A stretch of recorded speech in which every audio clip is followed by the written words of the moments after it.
పొడిగింపులో భాగంగా ప్యాసింజర్ రైలు అనగా మెమూ రైలును జూన్ 4 నుంచి అనంతపురం బెంగళూరు మధ్య సేవలు అందిస్తుంది. ఇది వరకు శ్రీ సత్యసాయి ప్రశాంతి నిలయం బెంగళూరు మధ్య నడిచే ఈ రైలును అనంతపురం వరకు పొడిగించడం జరిగింది. ఈ రైలును అనంతపురం వరకు పొడిగించడంతో జిల్లా వాసులకు అనంతపురం బెంగళూరు మధ్య రాకపోకలకు మార్గం సుగమమైందని చెప్పుకోవచ్చండి. అనంతపురం నుంచి తక్కువ ఛార్జీలతో అనగా 50 రూపాయలతో బెంగళూరు వెళ్ళడానికి మార్గం సుగమమైందని చెప్పుకోవచ్చు. అనంతపురం నుంచి బయలుదేరే మొట్టమొదటి రైలు కూడా ఇదే కావడం విశేషం. ఈ రైలు రాకతో జిల్లాలో వలస కూలీలకు, ప్రైవేట్ సంస్థల్లో ఉపాధి పొందుతున్న ఉద్యోగులకు, వ్యాపార వర్గాల వారికి ఎంతో ప్రయోజనం చేకూరనుందండి.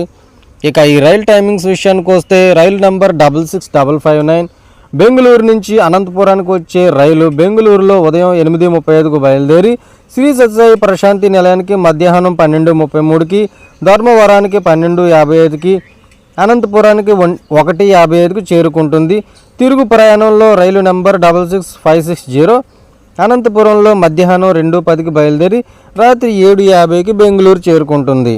ఇక ఈ మెమూ రైలుకి మన వైపు స్టాప్స్ చూసుకుంటే దేవరపల్లి, హిందూపురం, మలుగూరు, చకర్లపల్లి, పెనుగొండ, నారాయణపురం, శ్రీ సత్యసాయి ప్రశాంతి నిలయం, కొత్త చెరువు, బాసంపల్లి, ధర్మవరం, చిగిచెర్ల, జంగాలపల్లి, ప్రసన్నాయనపల్లి, అనంతపురం స్టేషన్లో హాల్టింగ్ కల్పించారండి. ఇదండి ఈ వీడియో మీకు నచ్చితే లైక్ చేయండి, షేర్ చేయండి.